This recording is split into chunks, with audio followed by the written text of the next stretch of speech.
everybody, welcome to BTN Live. Happy Friday. I know you're used to seeing Jack in this seat here, but he's not in today, so you've got me. If you don't remember who I am, I'm Sass, and I'm also joined by two very special guests because today's a very special day. It's, well, 2 days ago was a very special day, but we're celebrating it today for BTN Live. World Toilets Day. So I have with me Chris and Azrael from SA Water.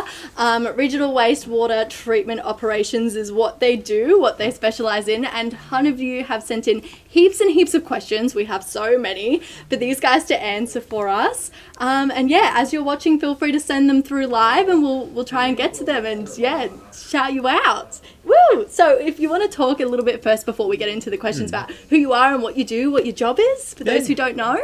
Yeah, no worries. So, yeah, Azrael and I both work in regional wastewater treatment plant in South Australia. So we look after regional wastewater treatment plants all the way from Port Lincoln on the Eyre Peninsula, all the way through to Mount Gambier in the southeast, all the way up north to Lee Creek in Australia's outback. So we cover a huge area of wastewater treatment. So. Yeah, our team has 26 wastewater treatment plants that we look after.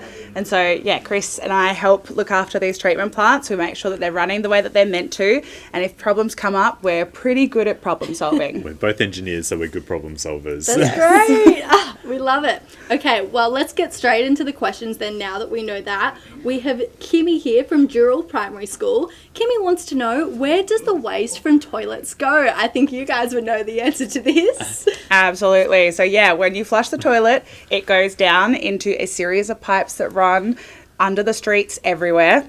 Some areas, like some parts of the world, don't have that, but across most of Australia and major regional cities, we have the pipes underneath the ground. So those pipes go through to pump stations, because when you've got pipes underground, you still got to move it around. So it goes through these pump stations, which help it continue to move till it makes its way to the wastewater treatment plant. That's where it goes. Yeah.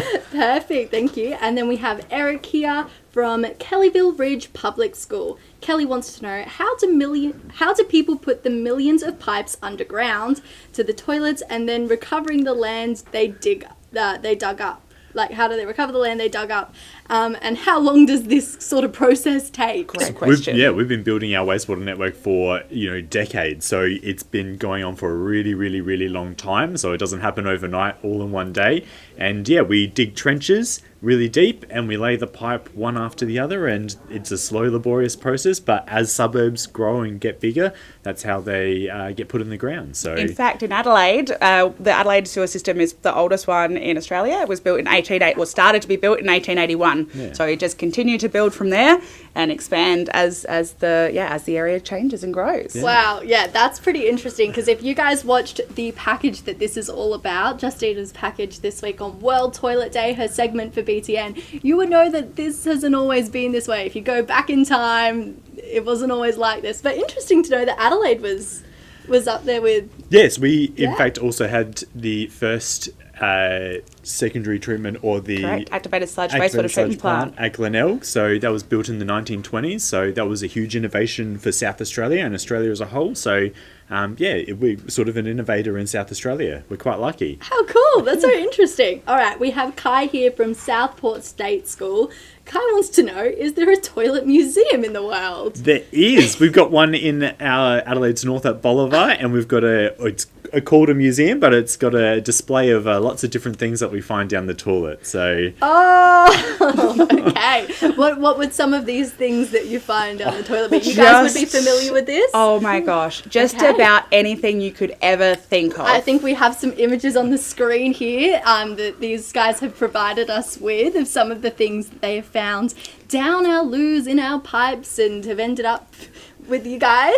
Absolutely. We also do have a little special guest with us today as well. This is Teddy. So Teddy came through our Heathfield wastewater treatment plant in South Australia. I didn't get an exact date, but about 10 to 15 years ago.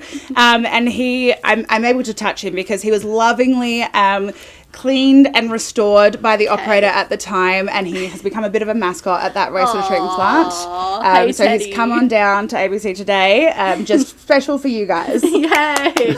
Well, thank you for visiting us, Teddy, for BTN Live. I'm very glad to know that it's been disinfected. Yes, absolutely. Yeah. But looks very clean and fresh, which is good. But yeah, if you guys ever have put anything down the toilet that's not supposed to be there. It's probably ended up being seen. Yeah, absolutely. But we can be really clear the things you should put down the toilet. Maybe let's go through that. Absolutely. So we call it the 4 Ps. So toilet paper, pee, poo, and there is a relatively new one. If you have seen a lot of our marketing and branding in recent years, there is a new one which is proof. So generally, most of the flushable wipes that you see in the shops are not actually flushable.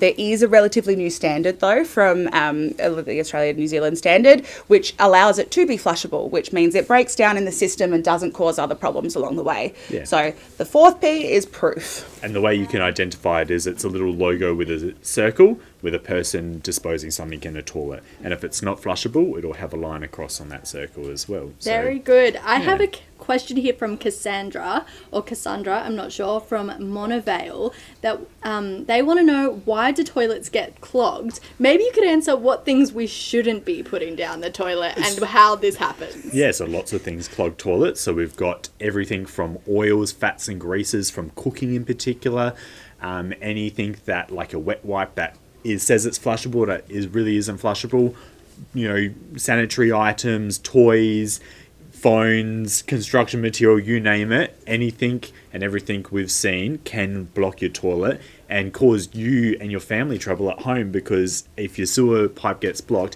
it backs up into your own home and can be quite smelly and uncomfortable. So absolutely, it's in everyone's interest to make sure we put the right thing down the toilet and treat it like a luxury item, not a bin. So there's a lot of ways for things to get clogged though. So it's important to remember that at the end of the day, a toilet connects to a bunch of pipes. So anything that happens in those pipes, including like the growth of tree roots or other things, the formation of things that we call them Fatbergs, which are big conglomerates of fats, oil and greases and wet wipes and stuff like that. So there's about to be a picture of the tree roots and other things that we found. Let's show some Fatbergs. You might have seen them on BTN before. We've covered them a couple of times, and they make quite interesting shapes. A little bit nasty to look at, perhaps. Absolutely, yeah. So again, it's a big series of pipes. So things roll through the pipes.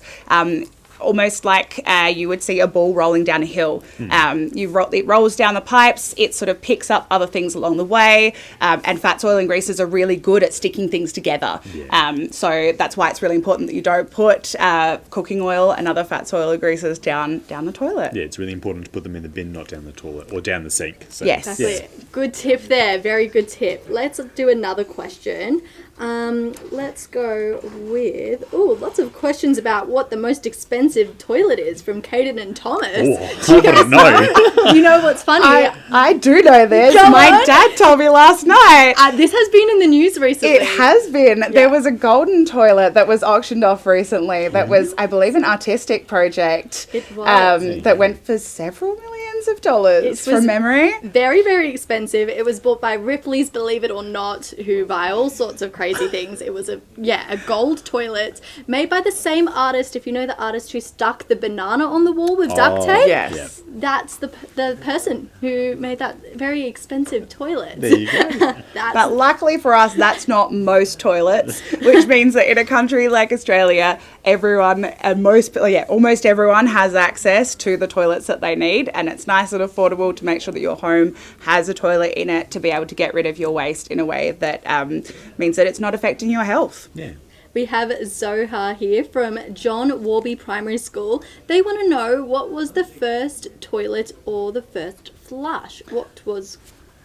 We're not historians. Yeah. And so I think... You don't quite know the answer, but I might have it. Oh, there you go. There we go. That's a good idea. We think that the first toilet produced goes to either the Scots or maybe the Greeks, and could date all the way back to about 3000 BC. Yeah. So, a long, long time ago. People have always had to work out what to do with their waste, and so there's lots and lots of different systems. It would, I imagine, be a highly contested invention, and lots of different methods have been used historically. Including like just along the street as well to deal with it is a lot of the medieval times ones. Yeah. So lucky we don't have to deal with that now. Yeah. We have a photo of the expensive let's show a photo of this very expensive toilet that was auctioned off just yesterday or the day before. Fit for a king. I would What a throne, hey? looks lovely. We have Mackenzie here who's asking, have you ever been in a sewer? I haven't. I don't think I have either. But we used to send people in sewers to clean them. So, for example, some of our older mains are used to be cleaned by people going down and cleaning them out. And sometimes, if we had things in the middle of the lagoons, we'd send people out in waterproof waders and they would wade out into the middle of the lagoon. Now we use boats or cranes to be able to operate over wastewater lagoons and in sewers. So, did used to happen, but not much so we much try anymore. not to do it anymore. I guess in the same way that all waste is, or like all this waste that goes into the sewer is a risk for your health, it's also a risk for our health when we're doing the work on this stuff. And so a lot of the innovation in recent years across the wastewater and water sector has been finding better ways and safer ways for all of us to make sure that we're keeping that stuff away from you guys, but also making sure that we're okay and we can go home safe every day. Yeah, that's a really good one. We have Lewis here who wants to know, was the toilet really invented by John Crapper? I don't know the answer to this. Maybe Daniel, perhaps, or it's perhaps in here? Let's have a looky. Modern toilet. Oh, sorry, Victorian. Let's have a look.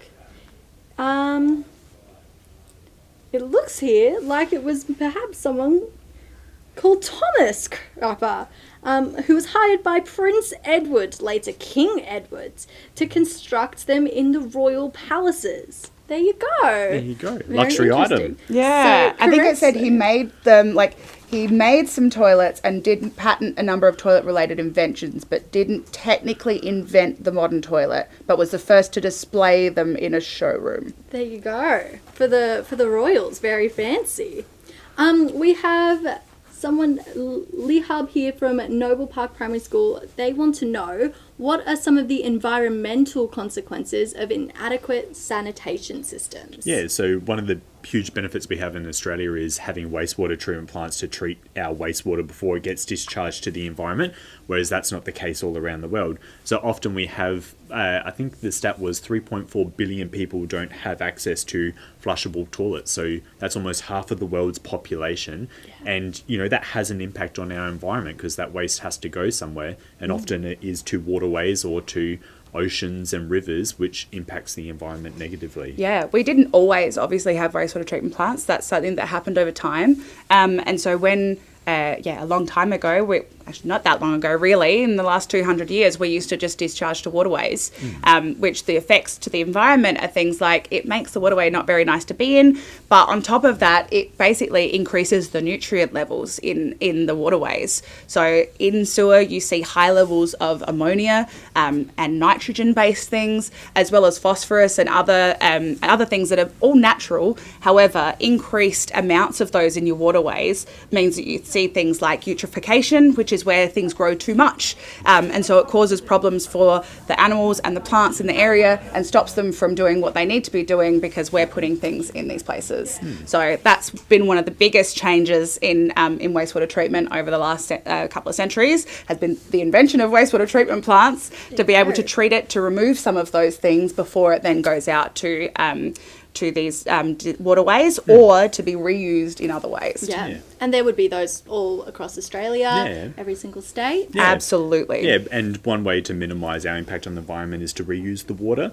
And Very good to know, we recycle lots of water in South Australia. So all of our Adelaide City parklands around our CBD are irrigated with recycled water, as well as many other locations. So during the Millennium Drought, when Azriel and I were quite young, we had to be very, water conscious. And so one of the big drivers back then was recycled water. And so we, you reuse a lot of our water now, which would have gone to the environment, but is now reused for irrigation purposes. Another one is, and this is obviously in South Australia, but the Adelaide Airport is also all of the bathrooms and facilities at the Adelaide Airport use recycled water, which is why there's signs there that say don't drink this water. But it's really important to reuse water, especially in Australia where we have very dry conditions and we have water scarcity. It's a really good opportunity to do fit for purpose water. So where we're recycling water for use in things like irrigation or reuse in stormwater systems or grey water systems in houses. So things that don't necessarily need the cleanest water, because you're not really going to drink it.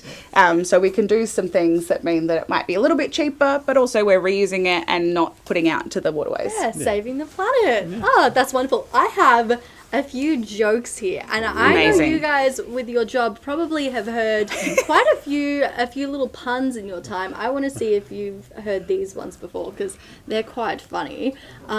Gabby here has told me a joke. Why was Eeyore down the toilet? I don't know. Why was he go down the toilet? He was looking for poo, as in Winnie the Pooh. That's good. That's a good. really good one. I don't think I've heard that before. one either. And then we've also got one from Amara, who wants to say, what do you call a dog sitting on the toilet? I don't know. What do you call a dog sitting on the toilet? A poodle. These are new the ones. breed of dog. Yeah. They're new ones for us. We're going to have them take them back to our team, because our team loves a good wastewater related pun. Yeah, it's very good. We also have been getting a ton of questions from lots and lots of people wanting to know some of the unusual things that you have found flushed down the loo. Would you like to perhaps list some off for us? Yeah, so some odd ones. everything from like an engagement ring to old mobile phones Oh no! to 240 meters of rope for construction That's materials. a lot of rope. It is a lot of rope. Yeah. An unnecessary amount of rope. My personal favourite will always be a couple of years ago at the Bolivar Wastewater Treatment Plant, which is the biggest in South Australia. We found a full pair of pants. Full pair of pants. Dear. That's all there was. I no. wish I knew the story, but I do not. And I imagine they rock up in not very good condition. A lot of the time, no. And that's because of what we were talking about earlier. In order to get to the wastewater treatment plants, it's got to get through a really big pipe network. And also to get through that pipe network, it's got to get through these pump stations. Often these pump stations have what we call macerator pumps, which is basically a big grinder that grinds it up so that it can go through the pipe and not cause too many blockages that mean we have to go in and manually intervene. So often it doesn't arrive in the best condition, and so it gets screened out and put in a bin that we can then take to the dump. Very interesting. We have a question here from Reggie, who wants to know, do all of the stuff that goes in the toilet go in the sea? I know not always. Yeah. So, for example, if it goes to a wastewater treatment plant, we will screen out a lot of these things because we know that we experience them. We would love to not experience them, but we know that it's unfortunate that things come down the toilet. So a lot of the solids are pre-screened and put into bins which go to landfill. And then the other thing is our solids gets our biosolids is what we call them. They get essentially composted and reused in places like farmers' fields and those sorts of things. So reuse it for beneficial reuse is how we class that. I don't think there's would be very few places, especially in Australia, where the wastewater goes directly out to sea. We have pretty good environmental regulators now. So our EPA, our Environmental Protection Agencies across the country, they are very interested in making sure that we're looking after our people. And of course, when it's going out to sea, that's going to prevent people from going to the beach if it was going directly out to sea, which no one wants to do that. So it's an important one, and generally, it's not going directly out to sea. There'll be something before it goes out to sea, often a treatment plant. Yeah, so then it's safe for public health because, people interact with the ocean, whether it be catching seafood or interacting and swimming. Going for a surf. Yeah, it's going for a surf, all those good things. So, we want to make sure that the public are safe. Exactly, there you go. JL from John Warby wants to know how long it takes to recycle the wastewater, going back to that last question. Oh, wow. Do you guys know that perhaps? It depends a lot on where you are, honestly. There you go. And so every system is unique. Every system is different. I think in Adelaide, it depends on where you are. But it also depends on how much is going through the networks. Yeah, so we often see like in the morning period when everyone wakes up, everyone goes to the toilet typically at that time in the morning. Yeah. And so that's when you get a big rush into your wastewater treatment plant. And then, that can take, in Adelaide, I think we say about an hour to get to the treatment plant from your home. And then after that, it's sort of hard to judge, but it will eventually come to a wastewater treatment plant. Yeah, but it depends. Like, I think the longest that in the areas that we look after is about 48 hours. So it can take a lot longer depending on how far away the wastewater treatment plant is and the amount of flow going through the system. Yeah. There you go. What else have we got here? Keep sending your questions in, guys. Hamudi here wants to know, how many toilets do you think there are in the world? Oh my God. That's a good question. Wow. I have no idea. I would imagine there's quite a lot. If you think of one per household, and then if you go to like a restaurant or something per se, there's probably about multiple in there. Schools would have multiple. Absolutely. I think the important thing with that one is the answer is not enough. Yeah. So, yeah, well, the biggest part about World Toilet Day, it's a day that the UN puts on, and it's important to talk about the fact that a lot of the world doesn't have access to toilets. Exactly. So it's a great question to ask, isn't it? Yeah. Absolutely. Yeah, Yeah. we're quite lucky to have 1 or 2 toilets in our own households because some people don't even have one. So, yeah. Precisely. Yeah, and that's why we celebrate World Toilet Day and absolutely. do things like this. Really good question. Loved that one. What else do we have? What are pipes made of? Jamie wants to know. That's a good one. Lots of different types of materials, and they've changed over time as well. So we start off with clay, but we also have brick. They're like egg-shaped, but upside-down egg-shaped ones. They're made of bricks, and then you've got steel, you've got concrete, you've got, all Cast iron. PVC, all sorts of materials. Yeah. Oh, yeah. Let's see what else we have. Oh, guys, we're getting a lot of jokes in now that we've told those first two. You're all very, very funny. I do like it a lot. Number 292. One of the jokes that you said before was one that come to mind was one of our colleagues, she likes to call herself a poo farmer. So that's one joke that I like to say is when people ask me what I do in life, we say that we farm poo. So Absolutely. yeah. Love that. Jamie here wants to know from Wheeler Heights Public School, why are they called Fatbergs? How'd they get the name? I think they look like sort of like an iceberg, but they're made of fats, oils, and greases. So I guess that's where the term fatberg has come from. But yeah, and they're quite big. And they often, with an iceberg, it's quite small from when you look at it at the top, and it's really, really big underneath, and that's really representative of a fatberg. Yeah, so I think some of the biggest ones in the world, there was one in London in 2017 that was well known, the East London Fatberg. It was 250 metres long and weighed 130 tonnes, which is about the same as 19 African elephants. Whoa. Yeah, it caused a lot of problems. Wait, sorry, where was this? In London. In London? Yeah. Wow. We definitely have them here too. That's not saying that they don't happen here. But yeah, that's a great example of a really, really big one. That is absolutely, yeah. And a record we Wild do not want to think beat. about. We don't want to beat that record. No, So. let's aim to not do that and flush only the right things down Absolutely. the loose. Exactly. I've got a very poor photo of it. Oh my goodness. Okay, yeah. here is a photo that we have of the giant Fatberg, the record holder, in all its glory. Yeah, and I guess that's representative of an iceberg. You only see a little bit of it, but Yeah, it goes it does quite really, look really a bit long like way. an iceberg, doesn't it? Well, because very it's interesting. limited to the size of the pipes. But then it's stretched out for really, really long distances. That's And is very difficult to remove from those pipes as well, because they're all underground. So they're very difficult to remove if once they are in there.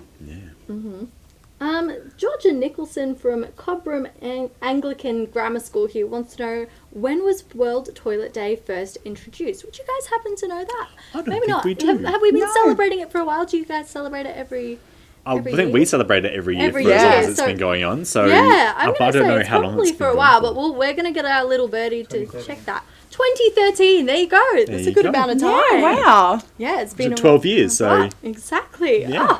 Very good. I like it. Oh, hang on. We're going to check our facts on that one actually. And Sorry, 2001. 2001. 2001. So It was when actually, it first started, but then it was made a UN National Day, International Day in 2012. okay, so in 2012 it became an international day, but it started back in 2001 before that, which is actually when I was born that year. So, lucky for me, born in the same year as the first World Toilet Day. I'm taking that one as a win for myself. I'm very proud of that. What else do we have here that's been interesting? We've had this question a few times from Brez. They want to know, is it bad to take a device into the toilet with you? I'm going to say, based on these photos we showed you earlier of the things that have ended up in the loo, it probably is, because you guys would get quite a lot of phones down there. I'm going to Also say for hygiene purposes. hygiene is what I was going to Yeah. say. Your phone screens are probably not very clean, and taking them into a place where, you know, it's not very sanitary, probably not a good idea. Yeah. Definitely make sure you wash your hands and avoid touching your device while you're on the toilet. Absolutely. Yeah. Good tip as well. We're probably getting to the end here, so we're going to do some shout outs, which is very exciting. We have Abby from St. Bernard's Botany. Thank you for tuning in. Layla from Ichunga Primary School. Also Elsie, Ariana and Jaden from there. Thank you so much for tuning in too. We have some students from St. Dahlia's. Thank you for watching BTN Live today. Tons from Wheeler Heights Public School. You guys sent in really great questions. Thank you as always for coming and watching with us today. Manchester Public School, Mona Vale, St. Joseph's, Fisher Road. Shout out to all you guys. Thanks so much for watching. And thank you to Chris and Azriel for joining us today. You guys did a wonderful job of answering all of these wonderful questions. Thank you for laughing at the jokes as well and being okay with me sharing them with you. I found them very funny. And I thought you might enjoy. We also found them We funny. did love the jokes. Thank you so much, guys. Thanks for tuning in to BTN Live. Have a happy World Toilet Day. It's been, but we're celebrating today. And yeah, remember to flush the right things down the loo. Oh, I've got a Oh, the icons. Yeah. Oh, Here we fantastic. go. Yeah, here's an example of the pictures of the icons that you will see if it's something is actually flushable or not. If it doesn't have the icon, it should have the little information in that bottom bit there, the Australia-New Zealand Standards 5328-2022. there you go. So screenshot that in your brain or take a photo of it or just, make sure to take note of all the things on there to go about your day and, remember that because that's very important. Yeah. Thank you. Thanks. Thank you. Bye.